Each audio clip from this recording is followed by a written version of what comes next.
충격적인 반전이 담긴 고백이 전 세계를 강타했습니다. 이탈리아 최고의 디자이너가 아시아 출장 후 자신의 SNS에 올린 글 하나가 수백만 공유를 기록했습니다. 제가 그동안 얼마나 무지했는지 고백합니다. 13억 인구의 그곳은 겉으로만 화려했을 뿐 단 하루 만에 모든 환상이 깨졌습니다. 그녀는 거리에서 목격한 충격적인 장면들을 상세히 묘사했습니다. 화려함 사이에서 경험한 불편한 진실, 그리고 예상치 못하게 발견한 작은 거인의 놀라운 힘. 어떻게 이런 차이가 가능한 건가요? 제 눈을 의심했습니다. 세계적인 디자인 전문가들은 그녀의 경험을 듣고 이제야 진실이 밝혀졌다며 열광하고 있습니다. 도대체 그녀는 무엇을 발견했길래 전 세계가 충격에 빠진 걸까요? 그 놀라운 이야기, 지금 바로 시작합니다. 여러분들의 구독, 좋아요 꼭 눌러주세요. 여러분의 행복에 한 발 더 다가갑니다. 저는 에밀리 브라운입니다. 이탈리아의 글로벌 브랜드 디자이너이자 컨설턴트로 일하고 있죠. 20개국이 넘는 나라를 다니며 다양한 문화와 디자인을 경험했습니다. 그렇지만 아시아보다는 유럽 쪽과 북미 쪽을 더 많이 경험해서 이번 출장은 정말 기대가 되었어요. 동양의 아름다움은 제가 지내는 유럽과는 정말 다른 특별함이 있어서 이번에 경험하게 될 중국과 한국은 정말 기대가 컸습니다. 사실 그 중에서도 중국에 대한 기대가 컸어요. 세계의 공장에서 세계의 혁신 중심지로 변모하고 있는 중국. 13억 인구의 거대한 나라, 5천년의 역사를 가진 문명의 발상지인. 중국이 얼마나 대단한 곳인지 너무 궁금했습니다. 반면 한국은 중국 옆에 작은 나라, 삼성과 현대로 알려져 있고 요즘 K드라마 K팝이 알려져 있지만 아시아의 그저 작은 나라라 정도라고 생각했습니다. 중국에 도착했을 때 첫 느낌은 압도적이었죠. 베이징 공항에서 시내로 향하는 길, 끝없이 펼쳐진 도로와 빌딩들이 시선을 사로잡았습니다. 이런 게 가능하다니. 감탄사가 절로 나왔어요. 하지만 시내에 들어서고 일정을 소화하는 동안 어딜 가나 보이는 규제와 통제 시스템이 왠지 불편하게 느껴졌습니다. 호텔에 체크인한 후 잠시 쉬고 저녁 식사를 위해 나갔어요. 유명 음식점을 찾아갔지만 입구에서부터 불쾌한 냄새가 코를 찔렀습니다. 화장실은 더 심했죠. 깨끗해 보이는 외관과 달리 내부는 관리가 잘 안 되어 있었어요. 식당 직원은 무서울 만큼 무뚝뚝했고 기계적인 서비스에 인간미를 느끼기 어려웠습니다. 그들만의 규칙이 강하게 존재했고 합리적이지 않은 것 같은 그 규칙들이 저를 꽁꽁 싸매고 있었어요. 억압된 느낌의 그날 회의를 마치고 호텔로 돌아온 저는 화려한 도시 야경을 바라보며 다음 목적지인 한국에 대한 의문이 많이 생겼어요. 이 큰 강대국이 이런 실정인데 과연 한국은 어떤 모습일까? 중국과는 어떤 차이가 있기는 할까? 마음속에는 호기심과 불안함이 함께 커져갔습니다. 중국의 황홀한 발전과 묘한 불편함 사이에서 지친 저는 그냥 잠이 들었어요. 다음 날 아침 상하이로 이동하며 중국의 초고층 빌딩들과 넓은 도로, 첨단 기술이 적용된 시스템들을 더 자세히 볼 수 있었습니다. 기차역은 마치 우주선처럼 웅장했고 고속철도는 시속 300km가 넘는 속도로 질주했죠. 그런데 기차 안에서도 역을 나서도 항상 주변에는 제복을 입은 사람들의 감시가 느껴졌어요. 사진 한 장 찍으려 해도 어디선가 나타난 경비원이 제지하는 모습에 놀랐습니다. 기차에서 내려 거리를 걷다가 문득 발밑이 끈적거리는 느낌이 들었어요. 보도블록 사이사이에 침이나 담배꽁초가 가득했습니다. 화려한 마천루와 대조적인 거리의 불결함이 충격적이었죠. 지나가는 사람들은 아무렇지 않게 길에 쓰레기를 버리고 있었어요. 이런 무질서가 강력한 통제 시스템과 공존하는 모습이 아이러니하게 느껴졌습니다. 저녁 식사를 하러 나간 번화가에서는 화려한 네온 사인과 최첨단 기술이 적용된 쇼핑몰들이 시선을 사로잡았어요. 마치 미래도시에 온 듯한 기분이었습니다. 하지만 거리를 지나는 사람들의 표정은 왠지 획일적이었고 도시 전체가 계획적으로 너무 완벽하게 설계된 느낌이 들었죠. 제가 스케치북을 꺼내 거리의 모습을 그리기 시작하자 몇 분 만에 경찰관이 다가와 무엇을 하는지 검사했습니다. 그런 감시의 시선이 불편했어요. 이게 정말 우리가 꿈꾸던 미래일까? 의문이 들었습니다. 협력업체에서 추천한 대형 식당에서의 저녁 식사도 불편했어요. 음식은 풍부했지만 테이블과 식기는 깨끗하지 않았죠. 직원들은 큰 소리로 이야기하고 고객을 대할 때도 차갑고 기계적이었습니다. 메뉴판에는 화려한 사진이 가득했지만 실제 나온 음식은 사진과 많이 달랐어요. 이런 작은 불일치들이 쌓이면서 중국의 첫인상은 점점 퇴색되어 갔습니다. 호텔로 돌아오는 길, 대형 전광판에서는 끊임없이 국가적 성취와 발전상을 보여주는 영상들이 흘러나왔어요. 보고 있자니 감타스러웠지만 다른 한편으로는 뭔가 인위적인 느낌에 마음이 복잡해졌습니다. 화려한 외관 뒤에 숨겨진 불편한 진실들, 겉으로는 완벽해 보이지만 내면은 채워지지 않은 듯한 모순된 감정이 들었어요. 이 모든 발전 뒤에 숨겨진 진실은 무엇일까요? 3일간의 회의 일정을 마치고 다음 목적지인 한국행 비행기에 올랐어요. 벌써 지쳐 있었지만 아시아에서 계획된 일정을 뒤로 미룰 수는 없었습니다. 기대가 많이 꺾인 채로 한국에 도착했어요. 하지만 인천공항에 도착했을 때 첫 인상부터 달랐습니다. 공항은 세련되고 아름다웠지만 중국에서 느낀 압도적이기보다는 편안하고 자연스러웠어요. 검문대를 지날 때도 직원들의 친절함에 놀랐습니다. 미소 짓는 직원이 한국에 오신 것을 환영합니다 라고 말해주었죠. 이런 작은 차이가 왠지 마음을 편안하게 만들었어요. 무엇보다 공항 화장실의 청결함에 감탄했습니다. 중국에서 경험한 불쾌한 화장실과는 천지 차이였어요. 공항에서 서울로 가는 길, 길거리의 풍경은 중국과는 또 달랐습니다. 고층 건물들 사이사이로 보이는 산과 강 그리고 도시와 자연이 조화롭게 어우러진 모습이 인상적이었어요.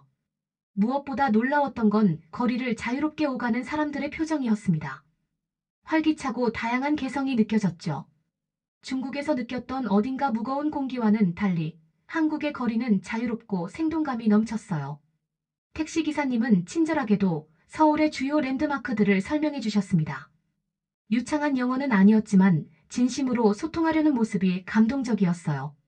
중국에서 만난 택시 기사들이 대부분 무뚝뚝하고 거리감이 느껴졌던 것과는 대조적이었죠. 한국인의 따뜻함을 처음 경험한 순간이었습니다.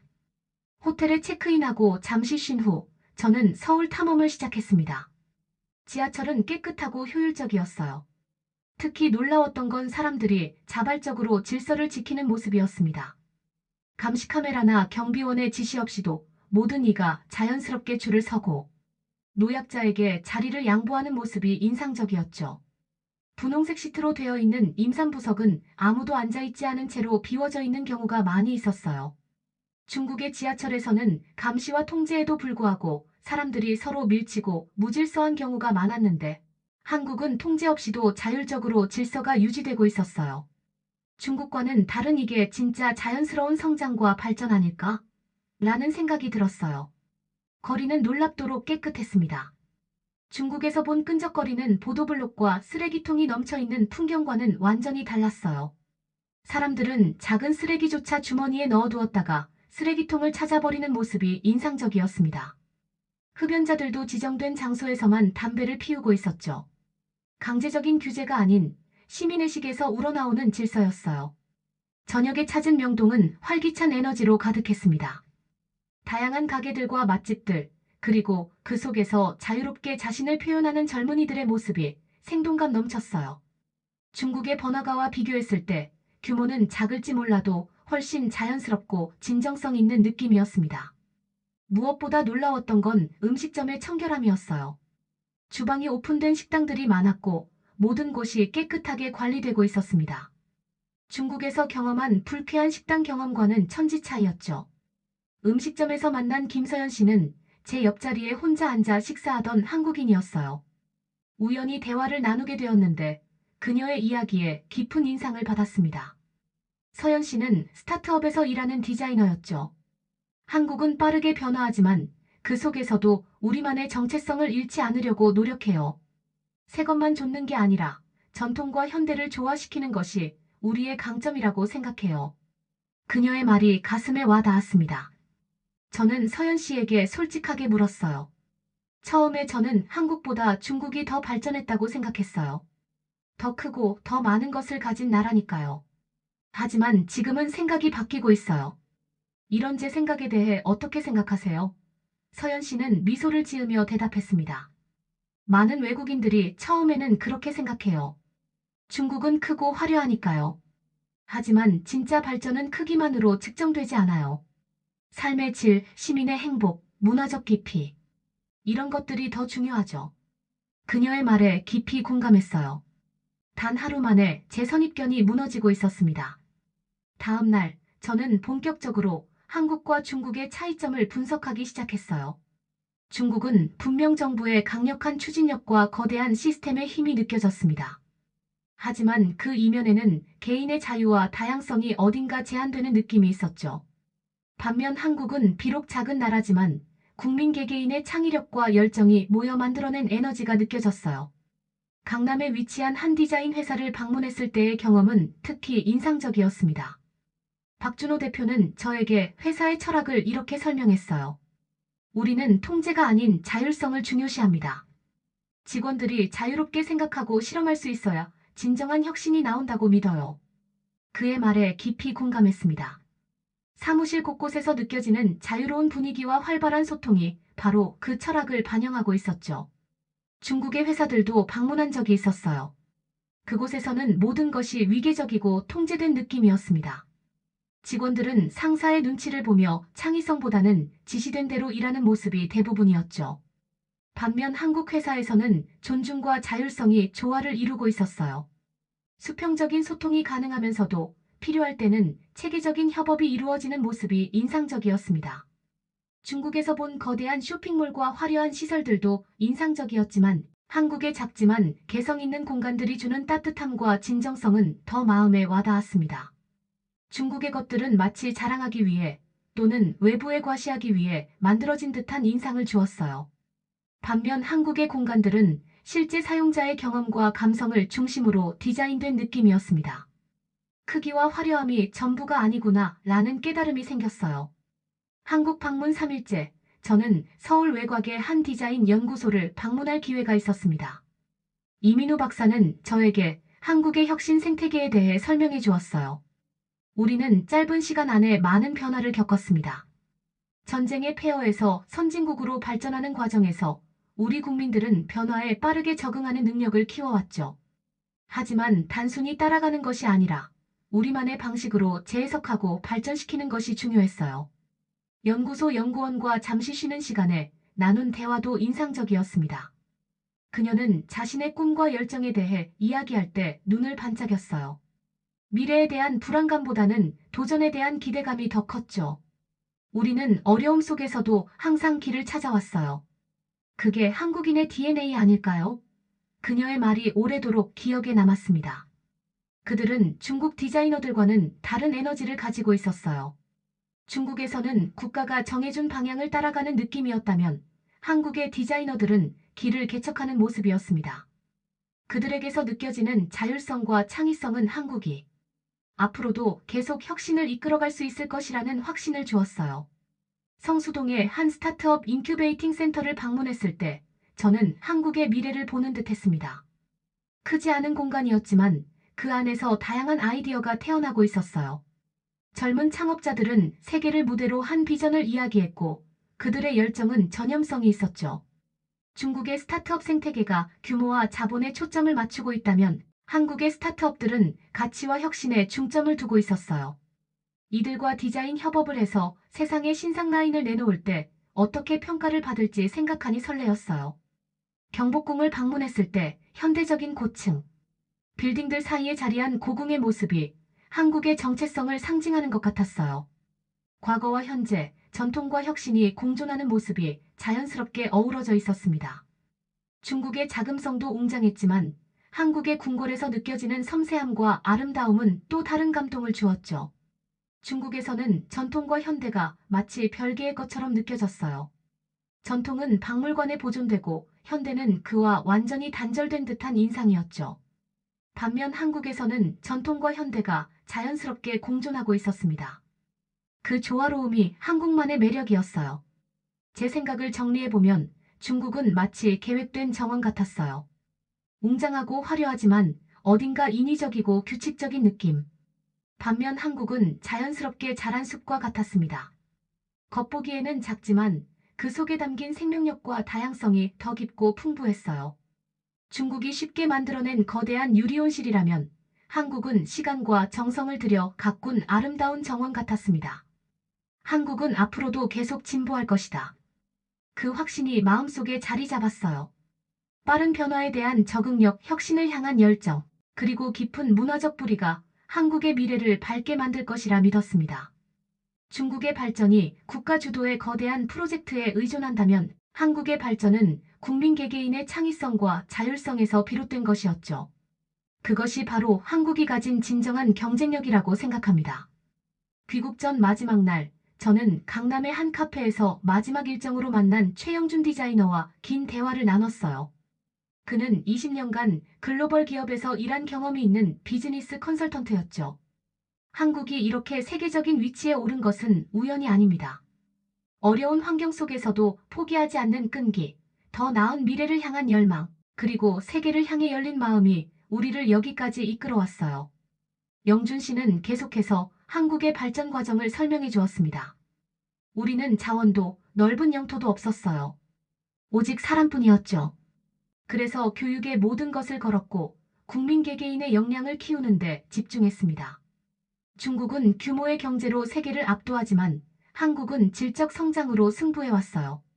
삼성, 현대, LG 같은 기업들이 세계적인 기업이 된 것도 K-파프의 전 세계에서 사랑받는 것도 모두 이런 근본적인 차이에서 비롯된 것이라고 생각합니다.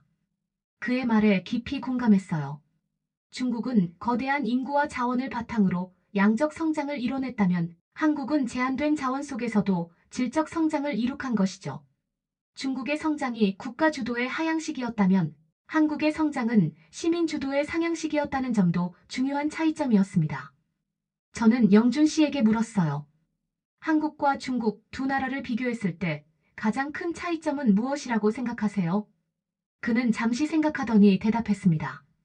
자율성과 창의성이 아닐까요? 중국은 국가가 모든 것을 계획하고 통제하지만 한국은 개인의 자율성과 창의성을 존중합니다. 물론 한국도 완벽하지는 않지만 이런 근본적인 가치의 차이가 결국 발전의 방향과 질을 결정한다고 생각해요. 영준 씨의 말을 들으며 저는 한국에 대한 깊은 애정과 자부심이 마음속에 자리 잡는 것을 느꼈습니다.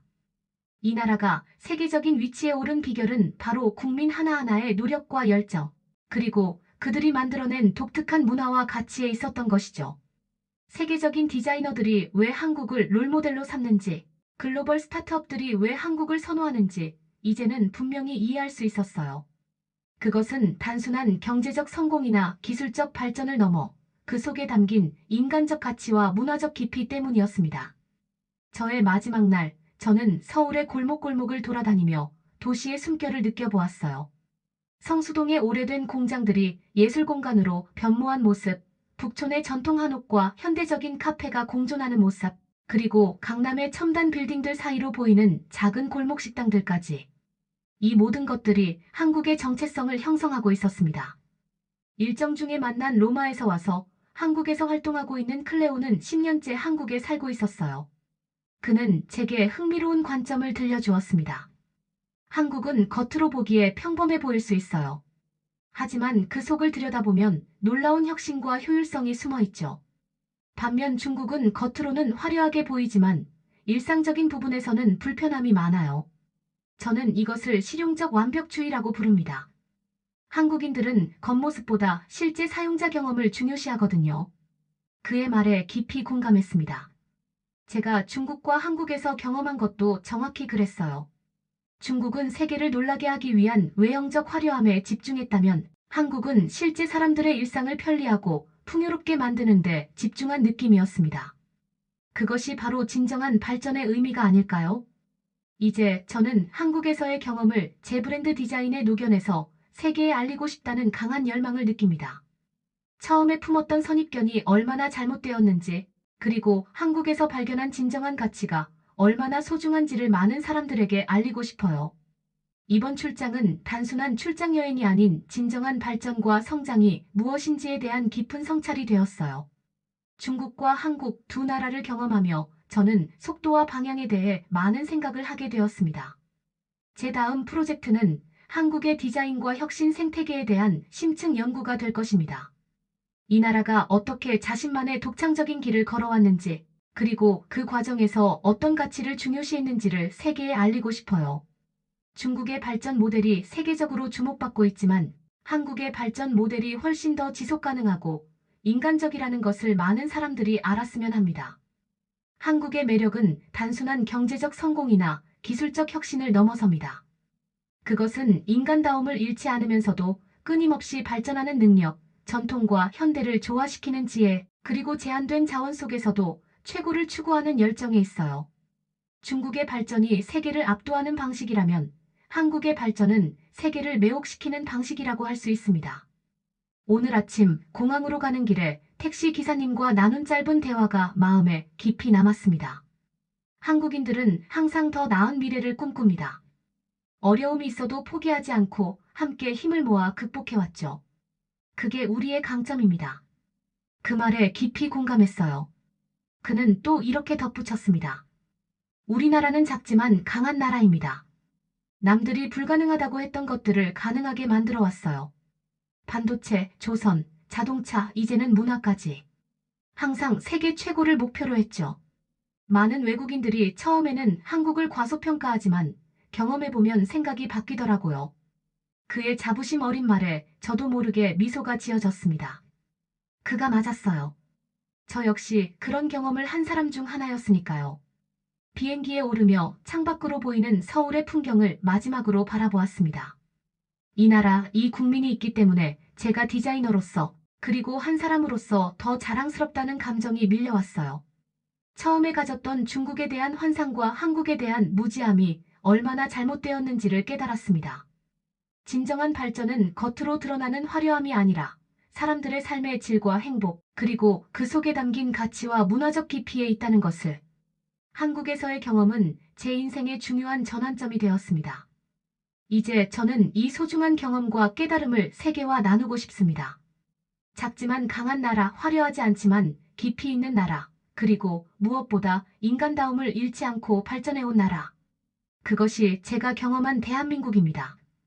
이 특별한 경험을 선물해준 한국과 한국 디자이너들에게 진심으로 감사드립니다. 곧 좋은 디자인으로 이 느낌을 표현해서 선보이도록 할게요. 지금까지 에밀리 브라운 수석 디자이너의 사연을 전해드린 우리 감동의 김우리 DJ입니다. 여러분은 어디에서 시청하셨는지 댓글로 남겨주세요. 우리 더욱 가까이 있도록 해요. 구독, 좋아요는 영상을 만드는데 큰 힘이 됩니다. 오늘도 좋은 하루 되세요.